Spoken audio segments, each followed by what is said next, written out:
Hello, my name is Anand Sharma and I am the Chief Mentor of IMS Coimbatore. It is 1:30 p.m. on the day that CAT examination is going on, 28th of November, 2021. And this analysis is based on the reports that I have received from our students who had taken the first slot. Second slot is going on right now with one more to go in the afternoon. From the looks of it, the structure of the test was exactly the same as what we have been giving our students through the SimCAT tests. And most of the people who are comfortable with the pattern of the SimCATs should find the pattern of the actual CAT also quite easy. If you look at the quality of the questions which were asked, you'll go by section.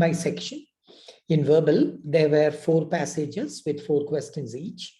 And out of these, 2 of these passages were fairly easy, where you can answer questions without too much of an effort. If you remember that when I take my classes on reading comprehension, I tell them as to how exactly to read a particular passage and how to understand it, and how do you eliminate the option choices that you have so that you can get to the right answer.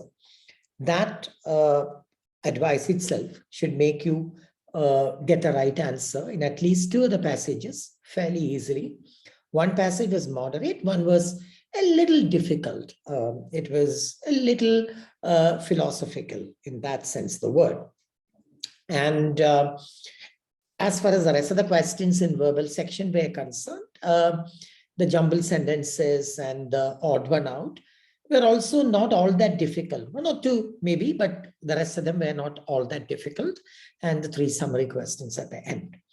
So I would say that if you had attempted something like 12 questions, and if you have gotten an 80% accuracy or more, you should be scoring fairly well. It is too early to talk about particular percentiles at this stage. It will take a few days for us to get to know that. But this is what the first estimate tells us. This is from talking to the students.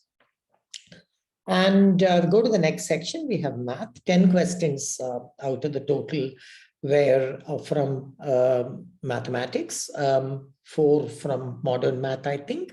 3 or 4 were from geometry, the rest from algebra.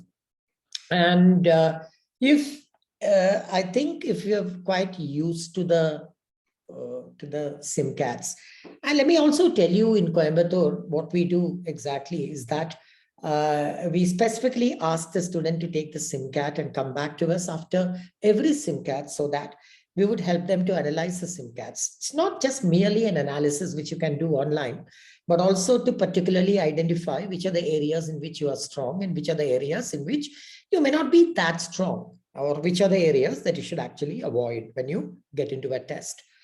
And you can only develop it test after test. You can't actually develop that quality. You might be very good in math, but there may be some areas that you would not want to get into because it takes you a little bit of time.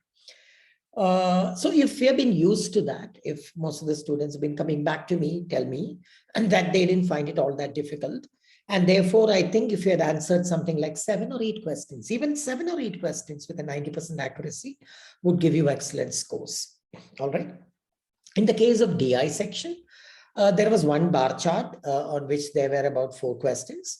And there were other questions related to logical reasoning, on various aspects of logical reasoning. And again, I'm telling you, the bar chart question was fairly easy. One set of logical questioning, which had another 4 questions, was fairly easy. The rest were not all that difficult. One was moderate and one could be a little difficult for some. But again, you could very easily get 8 questions that you could do from this section, and you could do more if you're good at that. And these 8 questions itself would give you a marks which will be on top of the 90th percentile. If you get most of them right, that is. Again, I'm telling you that it is too early for me to talk about it. But what it proves is that if you actually prepare well, and if you actually take your SimCATs, and if you actually get some help in coming back to us and trying to identify the areas in which you are weak and the areas in which you are strong, you would definitely be able to do very well as far as CAT is concerned. So this is a lesson that future CAT takers should take.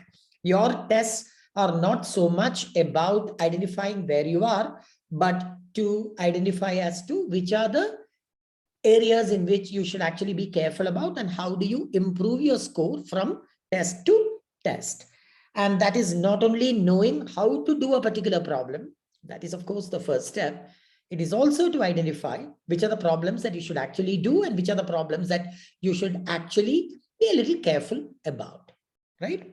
So this is as far as the first slot is concerned. We'll try to come back to you in a day or two, the overall analysis of this year's CAT. All right. Thank you very much.